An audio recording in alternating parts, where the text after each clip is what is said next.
There's nothing we want more than to have our dogs with us as long as we possibly can, given, of course, that their quality of life is good and they're as healthy as they can possibly be. So stay tuned to find out what changes you could make to help. Hi, everyone. I'm Hindi from Great Paws and All.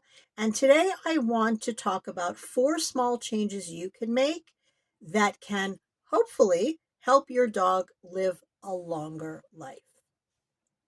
Number 1, find a great vet that you trust. There are great vets out there, and there are terrible vets out there, and I have had both.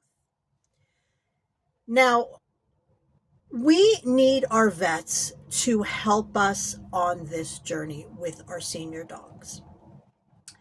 But we don't want just any vet. And let me tell you something, there are sadly plenty of vets out there that are not so into senior dogs.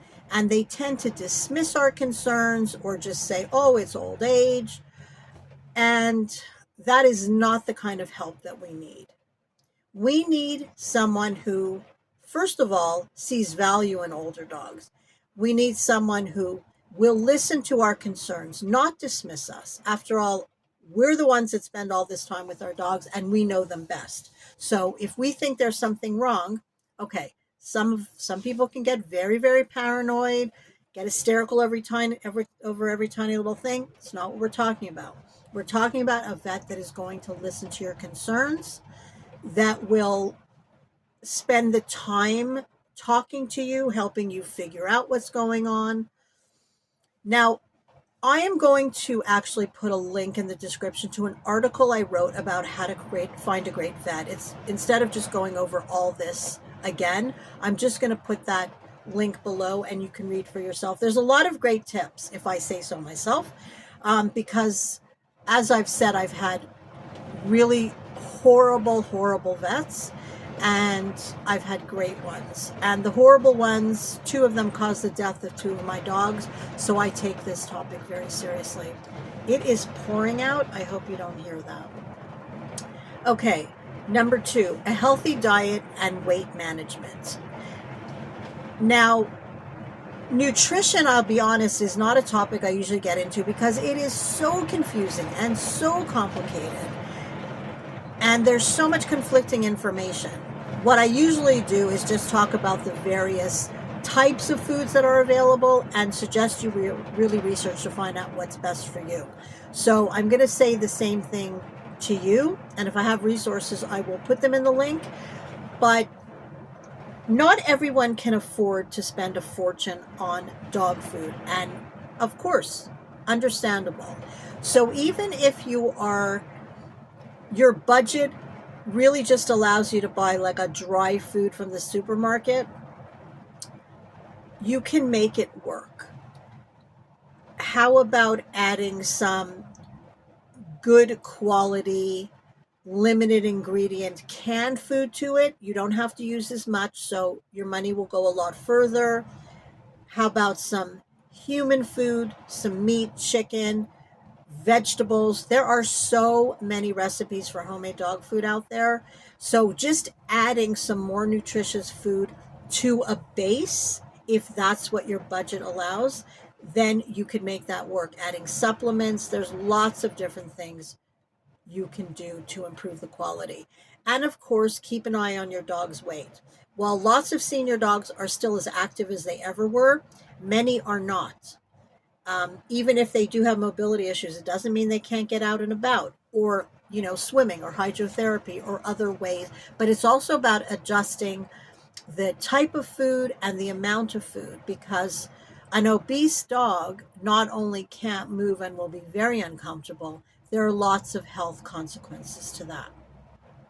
Number 3, keep them active and engaged, and that is physical exercise and mental stimulation. So like I just said, many senior dogs still get tons of exercise. Others will get less because of various health challenges. But you can still take them out. If it's 10 minutes 3 or 4 times a day, it's better than keeping them in the house doing nothing. They'll be bored out of their mind.